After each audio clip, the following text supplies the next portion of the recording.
Hello students, I hope all of you are doing well. So students, इससे पहले lecture में हमने पढ़ा था कॉन्सेंट्रेशन टर्म्स एंड हमने मेनली 3 कॉन्सेंट्रेशन टर्म्स जो है डिस्कस किए थे।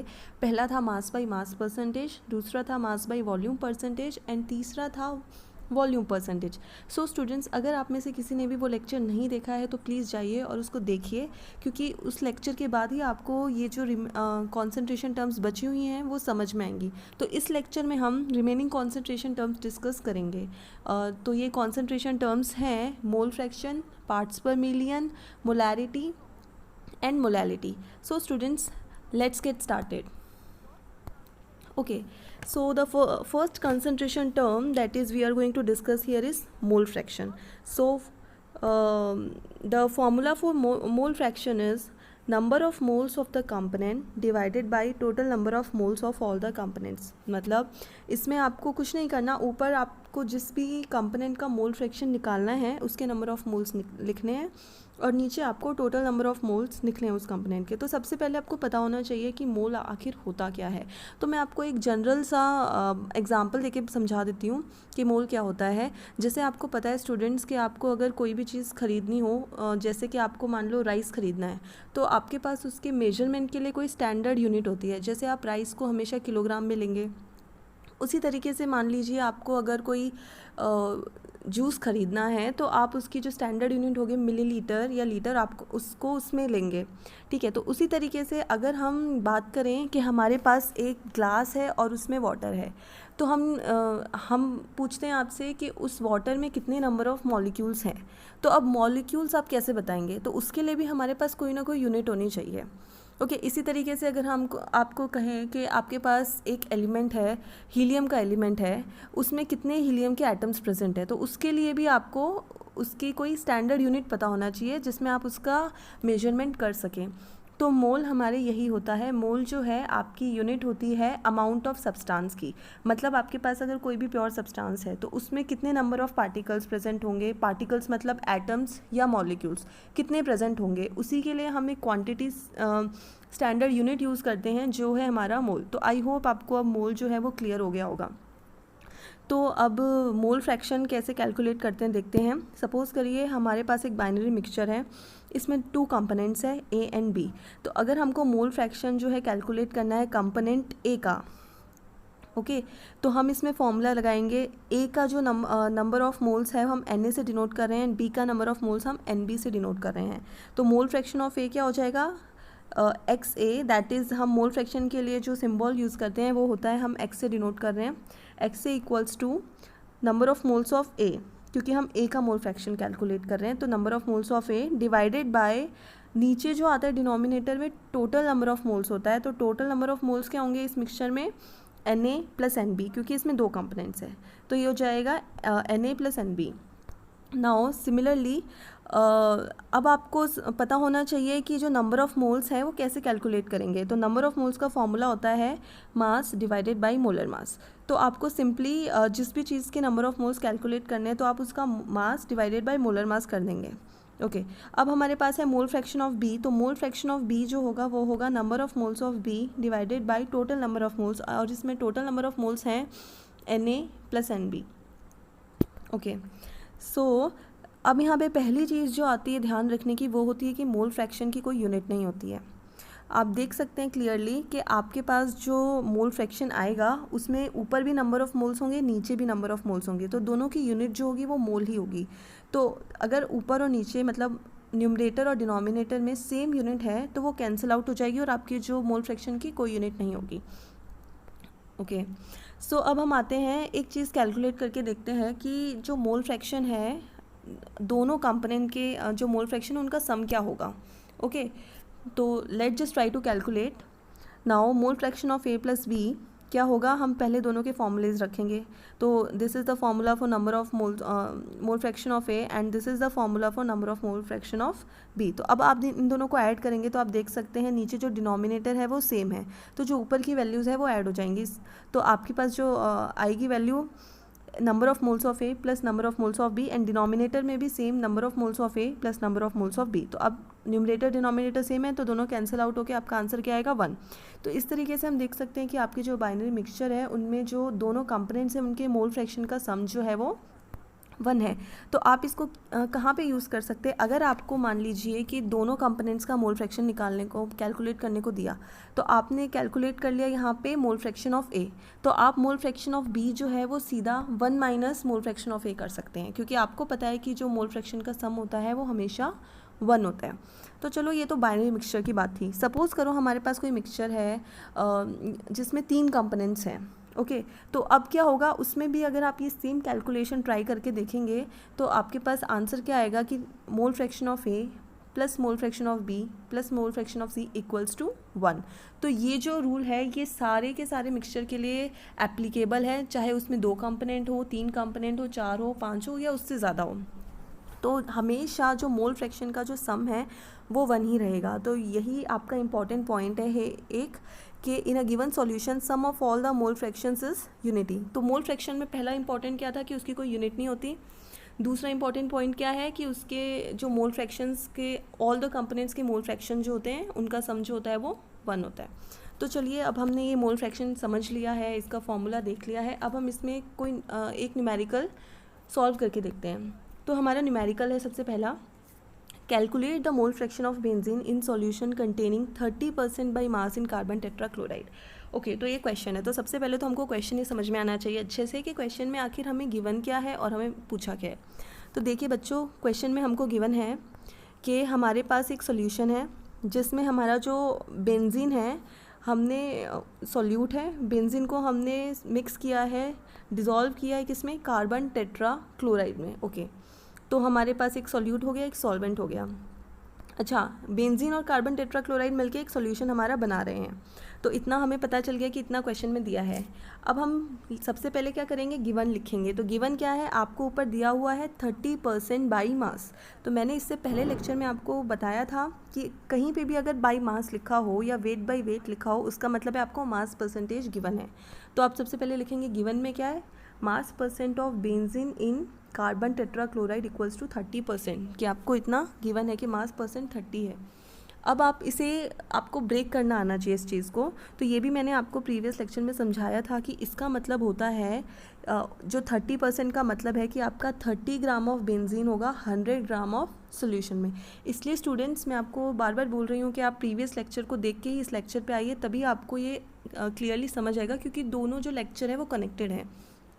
ओके तो अब हमें पता चल गया क्या, मास ऑफ बेंजीन जो है वो 30 ग्राम है और हमारा जो सॉल्यूशन है वो 100 ग्राम है। तो इतना हमें गिवन है सॉल्यूशन इस क्वेश्चन में ऑलरेडी। तो अब हम क्या करेंगे, सबसे पहले mass of carbon tetrachloride calculate करेंगे।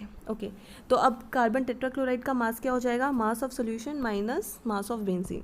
सो 100 minus 30 gram equals to 70 gram. अब हमें मास भी मिल गया है। अब क्योंकि हमको मोल फ्रैक्शन निकालना है तो मोल फ्रैक्शन के लिए सबसे ज़रूरी क्या होता है, नंबर ऑफ़ मोल्स। तो हम दोनों के नंबर ऑफ़ मोल्स कैलकुलेट कर लेते हैं। पहले number of moles of benzene है, तो number of moles of benzene का फॉर्मूला क्या है, मास of benzene divided by molar mass of benzene. तो अब पहले मोलर मास कैलकुलेट कर लेते हैं बेंजीन का। बेंजीन का मोलर मास है, आपको कैलकुलेशन आती होगी, आपने ये सीख रखी है क्लास 9th में ही। तो हम क्या करेंगे, कार्बन का एटॉमिक मास होता है 12 × 6 प्लस हाइड्रोजन का एटॉमिक मास 1 × 6। तो इसको आप सॉल्व करेंगे तो आपका आंसर आएगा 78 ग्राम पर मोल। अब हम इस फॉर्मूले में वैल्यूज़ रख देते हैं। तो मास है बेंजीन का 30 डिवाइडेड बाई 78 ग्राम पर मोल। तो अब इसको कैलकुलेट करेंगे। तो मैंने आपको कैलकुलेशन का एक ईजी तरीका बताया था कि हमेशा आप जो नीचे वाला डिनोमिनेटर है उसको राउंड ऑफ कर लीजिए 1 डिजिट तक, ओके ताकि जो दोनों वैल्यूज़ हैं वो किसी एक नंबर से कट जाए। तो अभी तो आपको राउंड ऑफ करने की ज़रूरत नहीं है क्योंकि ये दोनों वैल्यूज़ ही 3 से कट हो रही हैं। तो आप अगर इसे कट करेंगे तो आपके पास क्या आएगा, 10/26। अब 10/26 को आप 10/25 कंसिडर कर लीजिए और सीधा आपका आंसर आ जाएगा 0.4। तो स्टूडेंट्स आप क्या कर सकते हैं, लास्ट वाले एक डिजिट को राउंड ऑफ कर सकते हैं, उससे आपके आंसर्स में ज़्यादा चेंज नहीं आएगा, थोड़ा बहुत चेंज आएगा। ओके तो अब हमने number of moles of benzene calculate कर लिए। अब हमें number of moles of carbon tetrachloride calculate करना है। तो number of moles of carbon tetrachloride क्या हो जाएगा, mass of carbon tetrachloride divided by molar mass of carbon tetrachloride. तो अब मोलर मास कैलकुलेट करते हैं कार्बन टेट्राक्लोराइड का मास हमको पता है 70 ग्राम। ओके, तो मोलर मास आ जाएगा, कार्बन का आपको पता है 12 प्लस क्लोरीन का कितना होता है 35.5, तो 35.5 इंटू 4, तो अब आप इसे कैलकुलेट करेंगे तो आएगा 154 ग्राम पर मोल। अब आप इस फॉर्मूले में वैल्यूज़ रख दीजिए, तो ये आ गई 70 डिवाइडेड बाई 154 ग्राम पर मोल। अब ये सबसे पहले तो आपको पता है कि कट हो रहा है 7 से, तो पहले आएगा आपका 10/22। अब आप क्या 10/22 आप एक ही नंबर से कट करना चाहते हैं तो आप इसको कंसिडर कर लीजिए 10/20, तो 10/20 सीधा सॉल्व हो जाएगा और आपका आंसर आएगा 0.5। ओके, तो अब आपका आंसर है 0.5। अब हम इसे मोल फ्रैक्शन के फॉर्मूले में रखेंगे, तो मोल फ्रैक्शन ऑफ बेंजीन क्या हो जाएगा, मोल fraction of benzene number of moles of benzene divided by number of moles of benzene plus number of moles of carbon tetrachloride. अब सीधा इनका वैल्यूज़ पुट कीजिए, 0.4 डिवाइडेड बाई 0.4 प्लस 0.5, तो आपका जो आंसर आएगा वो आएगा 0.4 डिवाइडेड बाई 0.9। आपको पता है कि मोल फ्रैक्शन की कोई यूनिट नहीं होती है, क्योंकि ऊपर नीचे दोनों तरफ यूनिट जो है मोल है, तो ये दोनों आपस में कैंसिल आउट हो जाएगी। तो 4 डिवाइडेड बाई 9 क्या आएगा आपका 0.44 अप्रॉक्सीमेटली, आपका आंसर आ गया है 0.44। अब देखिए हमने ये तो कैलकुलेट किया था मोल फ्रैक्शन ऑफ बेंजीन। अगर आपको मोल फ्रैक्शन ऑफ कार्बन टेट्राक्लोराइड भी पूछा है तो आप क्या करिए 1 minus mole fraction of benzene कर लीजिए, तो आपका आंसर आ जाएगा, क्योंकि हमको पता है कि मोल फ्रैक्शन का सम जो होता है वो हमेशा 1 होता है। ओके, तो अब हम अपने नेक्स्ट कॉन्सेंट्रेशन टर्म में आते हैं जो कि है पार्ट्स पर मिलियन। तो अब इसका सबसे पहले हमारे पास फॉर्मूला होता है number of parts of the component divided by total number of parts of all components of the solution. और अगर हम सॉल्यूट और सॉल्वेंट की टर्म्स में बात करें तो ये होता है mass of solute divided by mass of solution into 10 की पावर 6। अब हम ये समझ लेते हैं पहले कि 10 की पावर 6 क्यों कर रहे हैं और पार्ट्स पर मिलियन होता क्या है। देखिए सिंपल भाषा में मैं आपको समझाऊं तो पार्ट्स पर मिलियन का मतलब है कि आपके 1 मिलियन सॉल्यूशन में 1 मिलियन पार्ट्स ऑफ सॉल्यूशन में कितना सॉल्यूट प्रेजेंट है। आपको कुछ आई होप क्लियर हुआ होगा। चलो मैं आपको ये जो फॉर्मूला कहाँ से आया है वो डिराइव करके डिराइव नहीं नॉर्मली बताती हूँ एक्सप्लेन करके, और ये सिंपल आपका यूनिटरी मेथड है। आप देखिए आपको पता है कि टोटल मास ऑफ सोल्यूशन में, सपोज करो total mass of solution m1 ग्राम है, तो टोटल मास ऑफ सोल्यूशन में आपका जो सोल्यूट है वो m2 ग्राम है। ओके, तो 1 ग्राम सोल्यूशन में आपका कितना सोल्यूट होगा m2 gram divided by m1 ग्राम जो कि टोटल मास ऑफ सोल्यूशन है। ओके, जो ये आपका सिंपल यूनिटरी मेथड है। तो अगर मेरे पास मुझे पता है कि टोटल मास में सोल्यूट m2 है, 1 ग्राम में m2 डिवाइडेड बाई m1 है, तो अब अगर मैं आपसे पूछूं कि 1 मिलियन सॉल्यूशन में कितना सोल्यूट है तो कैलकुलेशन आप कर सकते हैं ना। एक मिलियन मतलब 10 की पावर 6 सोल्यूशन में कितना सोल्यूट होगा m2 divided by m1 into 10 की पावर 6। तो इसलिए हम पार्ट्स पर मिलियन में मल्टीप्लाई बाई 10 की पावर 6 करते हैं। आप ऐसे भी देख सकते हैं कि जिस तरीके से हम परसेंट में मल्टीप्लाई बाई 100 करते हैं उसी तरीके से पार्ट्स पर मिलियन में हम मल्टीप्लाई बाई 10 की पावर 6 करते हैं। तो आई होप आपको अब पार्ट्स पर मिलियन क्लियर हो गया होगा। तो अब इसका एक न्यूमेरिकल सॉल्व कर लेते हैं और ज़्यादा क्लियरिटी के लिए। तो क्वेश्चन है, a 7.5 gram sample of ground water was found to contain 18.2 microgram of zinc 2+ ion. What is the concentration of zinc 2+ in ppm। तो ये आपका क्वेश्चन है। सबसे पहले हम देखेंगे कि आपको क्वेश्चन में क्या दिया हुआ है। तो आपको दिया हुआ है क्वेश्चन में कि आपके पास जिंक 2+ आयन है वाटर में।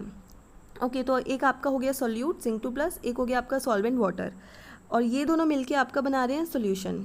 अब आपको इनके मास भी दिए हुए हैं। तो जिंक 2+ कितना दिया हुआ है 18.2 माइक्रोग्राम और वाटर कितना दिया हुआ है 7.5 ग्राम। अब आप इन दोनों को प्लस करके सोल्यूशन का मास निकाल सकते हैं। देखिए स्टूडेंट, प्लस करने के लिए आपको यूनिट सेम करनी पड़ेगी। तो 1 माइक्रोग्राम इक्वल्स टू 10 की पावर -6 ग्राम होता है। तो आप इनको क्या करिए ग्राम में कन्वर्ट करके ऐड कीजिए। तो 7.5 प्लस 18.2 इंटू 10 की पावर -6, तो आपका आंसर जो है वो 7.5 ग्राम ही आएगा, क्योंकि ये जो माइक्रोग्राम वाली वैल्यू है बहुत ही कम है। अगर आप इसे पॉइंट में कन्वर्ट करते हो तो आपका आंसर 0.0000 करके कुछ ग्राम आएगा। तो ये अप्रॉक्सीमेटली 7.5 ग्राम आएगा। ओके, तो सॉल्यूशन का मास भी हमारे पास आ गया। तो अब हम फॉर्मूला देखेंगे। फॉर्मूला है ppm का mass of solute divided by mass of solution into 10 की पावर 6। तो हमारे पास मास ऑफ सोल्यूट कितना है 18.2 into 10⁻⁻6 gram. Mass of solution है 7.5 ग्राम इंटू 10⁻6। ओके स्टूडेंट्स, आप जो गलती करते हैं वो यही गलती होती है मेनली कि आप यूनिट सेम नहीं करते हैं, तो आप माइक्रोग्राम को ग्राम में कन्वर्ट करके ये सॉल्व करेंगे। ओके, यूनिट आपको यूनिट्स का ध्यान रखना है कि यूनिट दोनों की सेम हो। तो अब आप इसको सॉल्व करेंगे, तो फिर से इसको सॉल्व करने का तरीका है, आपके पास है 182 डिवाइडेड बाई 75। ओके, हमको ये एक नंबर से कट करना है, तो मैं नीचे का एक नंबर राउंड ऑफ कर देती हूँ। 182 डिवाइडेड बाई 74 मान लो, तो 182 डिवाइडेड बाई 74 करोगे तो आपका जो आंसर आएगा, सिंपली 2 से कट करो 91 डिवाइडेड बाई 37। और अब 91 डिवाइडेड बाई 37 को फिर से आप एज्यूम करो 91 divided by 36, sorry 90 divided by 36। तो अभी आपका आंसर क्या आ जाएगा, 9 से दोनों कट हो जाएंगे, आएगा 10 डिवाइडेड बाई 4। और 10 डिवाइडेड बाई 4 क्या होता है आपका 2.5 ppm। तो हमारा जो इसमें कैलकुलेशन करके आंसर आ रहा है वो आ रहा है 2.45 ppm। तो आपको पता है स्टूडेंट्स, हम जो राउंड ऑफ करते हैं ना, इस तरीके में हमारा आंसर जो हमेशा थोड़ा सा ज़्यादा आता है। तो आप उसको, अगर आपका 2.5 आ रहा है तो थोड़ा सा कम करके लिख सकते हैं, 2.47, 2.46 लाइक दैट, और आगे लिख सकते हैं अप्रॉक्सीमेटली। ओके, क्योंकि हमारे पास जनरली पेपर में इतना टाइम नहीं होता कि हम पूरी कैलकुलेशन करें, तो आप ये वाला मेथड यूज़ कर सकते हैं। ओके, अब हमारी नेक्स्ट कॉन्सेंट्रेशन टर्म है मोलैरिटी।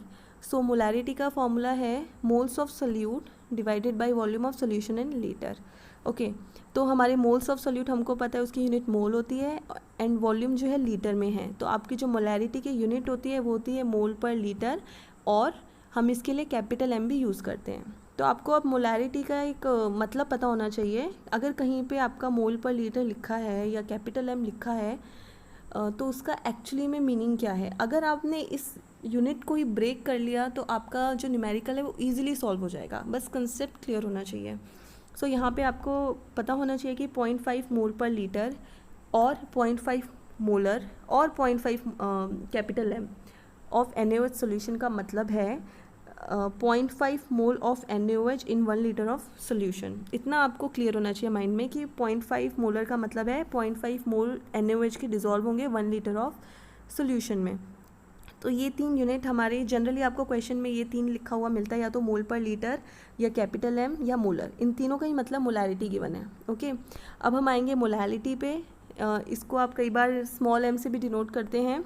इसका फॉर्मूला है moles of solute divided by mass of solvent in kg। Okay, and इसकी मोल्स ऑफ सोल्यूट की यूनिट क्या होती है, मोल डिवाइडेड बाय सॉल्वेंट किस में है, kg में। तो मोलैरिटी की यूनिट क्या हो जाएगी, मोल पर kg और स्मॉल m। तो आपको फिर से इस लाइन का क्लियरली मतलब पता होना चाहिए कि 0.5 मोल पर kg और 0.5 स्मॉल m और 0.5 मोलर NaOH सोल्यूशन का मतलब है कि 0.5 मोल NaOH जो है 1 kg ऑफ वाटर में प्रेजेंट है। तो बस आप इतना ब्रेक करना सीख जाइए तो आपका न्यूमेरिकल सॉल्व करना बहुत ईजी हो जाएगा। तो अब हम इसको क्लियर करने के लिए अपने एक न्यूमेरिकल की तरफ चलते हैं और उसको सॉल्व करने की कोशिश करते हैं। ओके, तो आपका न्यूमेरिकल है calculate the molarity and molarity of Ki if the density of 20% aqueous Ki is 1.202 ग्राम पर ml। तो अब देखिए बच्चों, इस क्वेश्चन में आपके 3 कंसंट्रेशन टर्म्स यूज़ होंगे, मोलैरिटी और 20% मास बाई मास का मतलब क्या है, मास परसेंटेज। तो सबसे पहले हम देखेंगे हमको क्वेश्चन में गिवन क्या है। तो आपको सबसे पहले लिखा हुआ है एक्वेस Ki। एक्वेस Ki का मतलब है कि Ki जो होगा वो वाटर में मिक्स होगा, तो Ki हमारा सॉल्यूट होगा, वाटर जो होगा सॉल्वेंट होगा। तो हमको पता है कि Ki हमारा सॉल्यूट जो है उसको हमने डिज़ोल्व किया है वाटर में, और Ki प्लस वाटर मिलके हमारा जो सॉल्यूशन बना रहे हैं। ओके, अब हम देखते हैं किस किस का मास गिवन है। तो क्वेश्चन में हमको गिवन है mass percent of Ki in water is 20%। अब आपको इसको ब्रेक करना आना चाहिए, जो मैंने आपको इससे पहले लेक्चर में बताया था कि 20% Ki इन वाटर का मतलब क्या होता है। इसका मतलब है, क्योंकि ये मास बाई मास परसेंटेज है, 20 gram Ki is dissolved in 100 gram of solution. तो अब हमको क्या पता चल गया, mass of Ki 20 gram, okay, and mass of solution 100 gram. तो अगर हमें सोल्यूट का वेट पता है और सोल्यूशन का पता है तो हम वाटर का निकाल सकते हैं। Mass of water equals to mass of solution minus mass of Ki। तो ये हो जाएगा हमारा 100 - 20 = 80 ग्राम। अब हम यहाँ पे यहीं पे जो हमारा सॉल्वेंट है वाटर, उसके यूनिट को किलोग्राम में कन्वर्ट कर लेंगे, क्योंकि हमको मोलैरिटी में सॉल्वेंट का मास केजी में चाहिए होता है। तो हमने यहीं पे इसको कन्वर्ट कर लिया 80 ग्राम को 0.08 केजी में। ओके, अब हमें नंबर ऑफ़ मोल्स चाहिए, तो हम number of moles of K I calculate करते हैं। फॉर्मूला लगाते हैं mass of K I divided by molar mass of K I. तो मास ऑफ के आई तो हमको पता है कितना है, 20 ग्राम। Molar mass of K I calculate करते हैं। मोलर मास ऑफ के आई क्या हो जाएगा, पोटेशियम का मास होता है 39 ग्राम और आयोडीन का होता है 127 ग्राम। दोनों को ऐड करिए, आपका आएगा आंसर 166 ग्राम पर मोल। वैल्यूज़ रखिए फॉर्मूले में। तो अब 20/166 है, इसको आप सॉल्व करेंगे तो आपका क्या आएगा, 5 डिवाइडेड बाई 41। मैंने 4 से कट किया है, 5 डिवाइडेड बाई 41। तो अब आप इसको अप्रॉक्सीमेट करिए, 5 डिवाइडेड बाई 40। ओके, 5 आपने क्या किया है, 41 को 40 कंसिडर किया है, तो 5 डिवाइडेड बाई 40 कितना आ गया, 1/8। तो 1/8 को सॉल्व करेंगे तो आपका आंसर क्या आएगा, 0.12 मोल। ओके, तो ये तो हमने number of moles of K आई निकाल लिए हैं। अब हम इसे मोलैलिटी कैलकुलेट कर लेते हैं। मोलैलिटी ऑफ के आई क्या होता है, moles of K I divided by mass of solvent in kg. तो मोल्स ऑफ के आई हमने कैलकुलेट कर लिया था 0.12 मोल और सॉल्वेंट का मास हमारा आया था 0.08 केजी। तो अब मोलैलिटी में बस गलती यही होती है कि आप जो सॉल्वेंट का मास है वो केजी में नहीं रखते, भूल जाते हैं या गलती से ग्राम में रख देते हैं। तो आप इनको सॉल्व करिए, ये सिंपल है। 12 डिवाइडेड बाई 8 क्या आ जाएगा, 3 डिवाइडेड बाई 2 इक्वल्स टू 1.5 मोल पर केजी और 1.5 स्मॉल m, ये यूनिट्स है मोलैलिटी की। तो अब हम मोलैरिटी कैलकुलेट करेंगे। पहले मोलैरिटी का फॉर्मूला देख लेते हैं। मोलैरिटी ऑफ के आई है moles of solute divided by volume of solution in litre. तो अब मोल्स ऑफ सोल्यूट तो हमको पता है 0.12 मोल, हमने अभी कैलकुलेट किया था। Volume of solution in litre कहाँ से आएगी, तो ये जो volume of solution in litre जो है ना, ये आएगी आपकी डेंसिटी से। आपको क्वेश्चन में डेंसिटी गिवन है एक्वस के आई की 1.202 ग्राम पर ml। तो ये जो बच्चों, हमेशा आपको जो क्वेश्चन में डेंसिटी गिवन होगी वो सोल्यूशन की ही गिवन होगी। ओके, तो एक्वस के आई हमारा सोल्यूशन है, तो आपको सोल्यूशन की डेंसिटी पता है। अब डेंसिटी का फॉर्मूला लगाइए, density of solution equals to mass of solution divided by volume of solution. तो हम यहाँ से वॉल्यूम ऑफ सोल्यूशन कैलकुलेट कर सकते हैं। वॉल्यूम ऑफ सोल्यूशन हो जाएगा mass of solution divided by density of solution. अच्छा, अब मास ऑफ सोल्यूशन क्या करते हैं आप लोग, गलत रख देते हैं न्यूमेरिकल में। तो मास ऑफ सोल्यूशन वापस से पीछे जाते हो, देखते हैं क्या था। हमें दिया हुआ था कि के आई हमने वाटर में मिक्स किया, 20 ग्राम के आई था, 80 ग्राम वाटर था, तो सोल्यूशन का मास क्या बन रहा था, 100 ग्राम। तो अब वैल्यू रखिए, मास ऑफ सोल्यूशन आएगा 100 ग्राम डिवाइडेड बाय डेंसिटी क्या है 1.202 ग्राम। अब इसे आप सॉल्व कीजिए, तो आप इसको कर सकते हैं 100 डिवाइडेड बाई 1.2, तो ये क्या आ जाएगा 1000 डिवाइडेड बाई 12। तो आपका आंसर आएगा 83.3 ml। और अब हमको क्योंकि वॉल्यूम लीटर में चाहिए, तो आप इसे यहीं पे लीटर में कन्वर्ट कर लीजिए, 0.083 लीटर। अब वैल्यूज़ रखिए, वॉल्यूम ऑफ सोल्यूशन क्या आ जाएगा 0.083 लीटर। अब आप इसे सॉल्व करेंगे तो देखिए, आप इसको 3 को कंसिडर मत कीजिए, सीधा 12 डिवाइडेड बाई 8 करिए। 12 डिवाइडेड बाई 8 क्या होगा, 3 डिवाइडेड बाई 2 इक्वल्स टू 1.5। अब हमको पता है कि हम ये जो राउंड ऑफ वाले मेथड से हमारा आंसर हमेशा थोड़ा ज़्यादा आता है, तो आप इस 1.5 को 1.45 मान लीजिए। आप इसे 1.47 भी लिख सकते हैं, आगे बस लिख देना अप्रॉक्सीमेटली। ओके, तो आपका आंसर आ जाएगा यहाँ पे 1.45 मोल पर लीटर और 1.45 मोलर। तो आई होप आपको ये क्वेश्चन जो है क्लियर हो गया होगा, और ये जो टर्म्स हैं मोल फ्रैक्शन, पार्ट्स पर मिलियन, मोलैरिटी जो है क्लियर हो गई होंगी। तो अब स्टूडेंट्स टाइम है आपके DIY का, पर उससे पहले एक इम्पॉर्टेंट चीज़ जो आपको पता होनी चाहिए वो ये है कि आपका जो मास percent, ppm, mole fraction and molality जो टर्म्स है वो टेम्परेचर इंडिपेंडेंट है, मतलब उन पे टेम्परेचर का कोई इफेक्ट नहीं होता। पर जो आपकी मोलैरिटी है वो फंक्शन ऑफ टेम्परेचर है। आप टेम्परेचर चेंज करेंगे तो आपकी मोलैरिटी चेंज हो जाएगी। रीज़न क्या है इसका, रीज़न ये है कि मोलैरिटी में आपका फॉर्मूले में वॉल्यूम आता है डिनोमिनेटर में। मोलैरिटी क्या होता है, number of moles of solute dissolved in volume of solution in litre, और जो हमारा वॉल्यूम है वो टेम्परेचर डिपेंडेंट है, इसलिए आपकी मोलैरिटी जो है वो फंक्शन ऑफ टेम्परेचर होती है, टेम्परेचर के साथ चेंज करती है। और जो बाकी टर्म्स हैं उनमें मास आता है इसके फॉर्मूले में, एंड मास जो है वो टेम्परेचर इंडिपेंडेंट होता है, तो इसलिए वो जो है वो इंडिपेंडेंट ऑफ टेम्परेचर है बाकी टर्म्स। तो ये एक इम्पॉर्टेंट पॉइंट है जो आपको पता होना चाहिए। और ये जो क्वेश्चन है ये आपको कई बार वाइवा में पूछ लेते हैं और कई बार बहुत सारे कॉम्पिटिटिव एग्जाम में भी पूछ लेते हैं कि which term is independent of temperature और which term is dependent on temperature. Okay, तो अब है आपका टाइम DIY का, that is do it yourself question. तो today's do it yourself question is a solution of glucose in water labeled as 10% weight by weight. Density of glucose solution is 1.2 gram per ml. Molar mass of glucose is 180 gram per mole. The molarity and molality of glucose solution are. तो students हमने इसी type का question अभी solve करके देखा था, तो आप इस क्वेश्चन को सॉल्व करके देखिए और आपको 4 ऑप्शंस गिवन हैं, तो आप इनको ट्राई करके देखिए और जो आंसर्स है वो कमेंट सेक्शन में कमेंट करिए। Okay, so I hope you find today's lecture interesting and knowledgeable. So I am going to end my lecture with the thought of the day or quote of the day, that is, ambition is the path to success, persistence is the vehicle you arrive in. Thank you.